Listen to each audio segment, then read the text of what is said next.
Yeah, so that's gonna happen. You're gonna fly in a spaceship in the Oculus Rift come E3. Nice, fantastic. Yeah, and then you're gonna we're gonna capture that on film. We're gonna capture you haven't used the Oculus Rift at all yet, have you? No, not at all. We're gonna film your reaction, like going into it and coming out of it. We're gonna film the whole thing. I hope I poop myself. I hope you poop yourself too, because it's like Oculus Rift so awesome. Venom poops himself. I pooped myself. Bobby Venom. That's the quote on the Oculus Rift box. I pooped myself. Wow, no, well that's cool. But it is kind of like a clue. I don't know how are they presenting it. I know you can't really say too much, but I feel that the Oculus Rift has a strong future, and this is where they're gonna, start talking to a lot of people. I just worry they don't have the kind of No. Developers, people that make these games are loving this stuff. Oh well, there you go. Well, I'm glad. I'm really happy about that. I personally feel the Oculus Rift is the next step of gaming more than the PS4 and the Xbox One. Total immersion, dude. Yeah.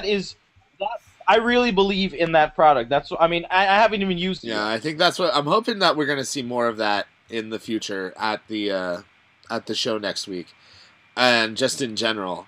Microsoft also has a product that creates like a 3D environment, like it projects it on the walls and stuff. The projection thing that they released at CES. I mean, who knows if that's going to be incorporated, but it's there. They have the technology. It would be really cool. I still don't think it's as complete total immersion. It's like, plus, how much room do you have?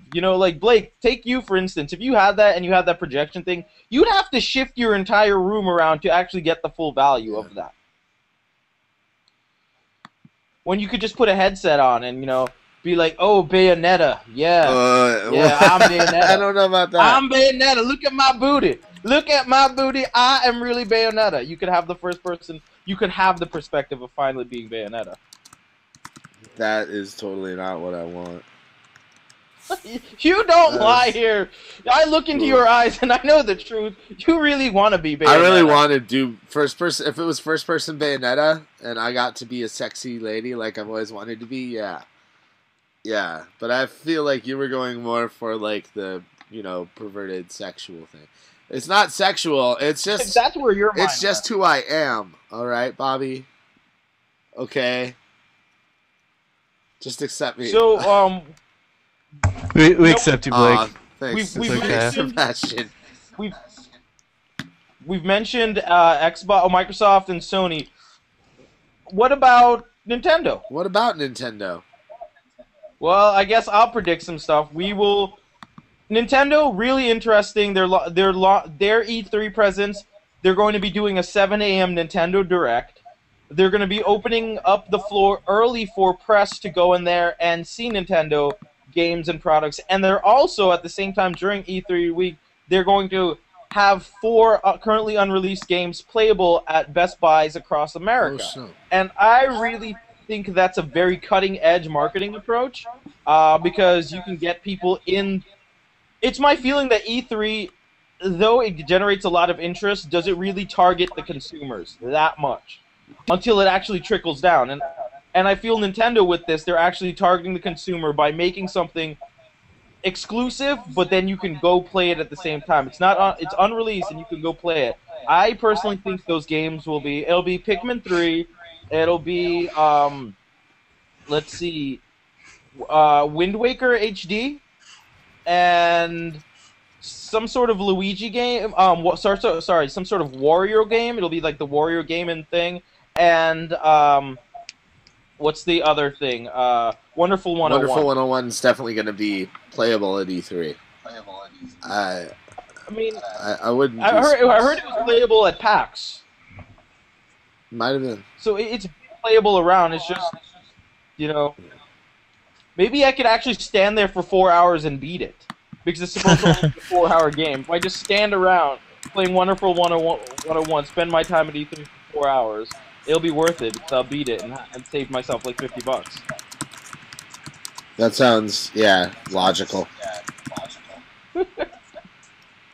But are you guys excited for anything Nintendo-based? I mean, everybody's excited for, the Microsoft stuff, the PlayStation 4. Anything? Anybody excited for anything? Nintendo related? Either 3DS included, Nintendo Wii. I don't know, Sebastian. If anything, I'm slightly excited really excited for a new Super Smash Brothers game. Hopefully, we'll get to see some more of that, because that's my jam right there from Nintendo. So if they show that, I'll pop my head over to the Nintendo camp and peek around a little bit more. Peek around, get it? Peek around. around. That's good. Pikachu.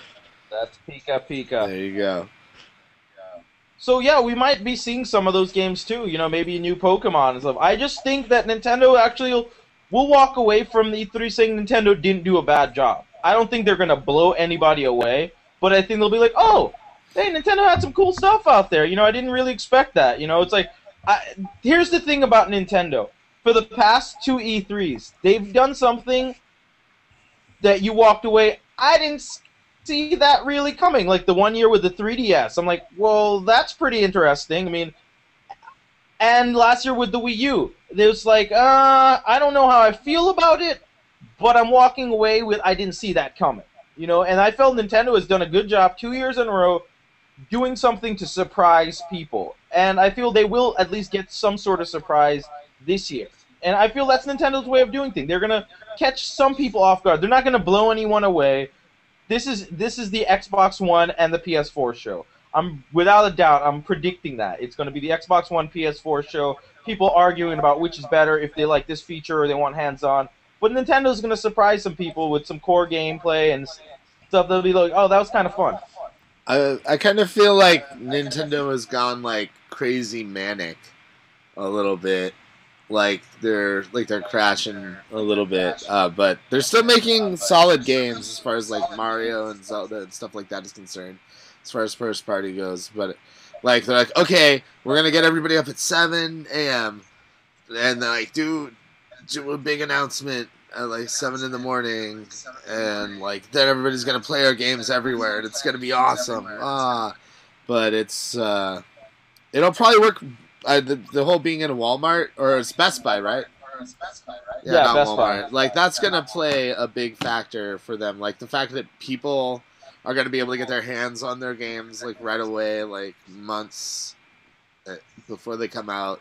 That's going to be a huge selling factor. And I think we're going to see people copy it next year after it's successful for Nintendo. Plus, I heard they'll be giving away limited edition Luigi bags. Oh, really?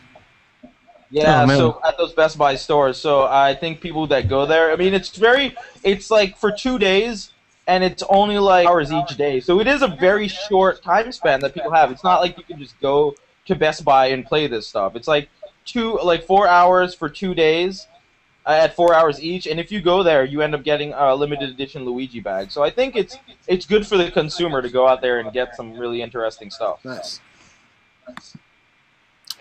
But I actually was impressed with Nintendo this year. I liked Luigi, and I hope that they're going to come out with some stuff to extend the life of the 3DS. I also hope that they come out with something that makes the Wii U valuable. So I'm hoping for the best. This is my prediction, that Nintendo is actually going to surprise some people that will say, oh, wow, hey, that was kind of cool. What accessory do you think they're going to come out with for the Nintendo Wii U? Because they always have some weird-ass, accessories. I think that would be stupid. I think that would be really stupid, because you can't push an accessory if people don't understand the hardware to begin with. I think it would be stupid to push an accessory. I don't know. I just think that's kind of. But there's silly. there's always some ridiculous accessory, like the Wii Music thing, stuff like that. Nintendo always the heart monitor. That's true, and none of these things. And were they not all stupid? Yeah. Were they not all stupid? I mean, that's the thing. I know. I see where you're coming from, but yeah, what dumb thing do you guys think the Wii U will get? It's got to get something stupid. It could be anything. It could be a thing that lets you stand on your Wii pad, and like it weighs you, and you dance on it. Oh, you know what? We might get the Wii balance board too, the Wii U balance board. Yeah. The balance board U. Yeah, you're right. I forgot because we'll have a new Wii Sports coming out, so we'll probably be getting some nonsense like that. Sebastian?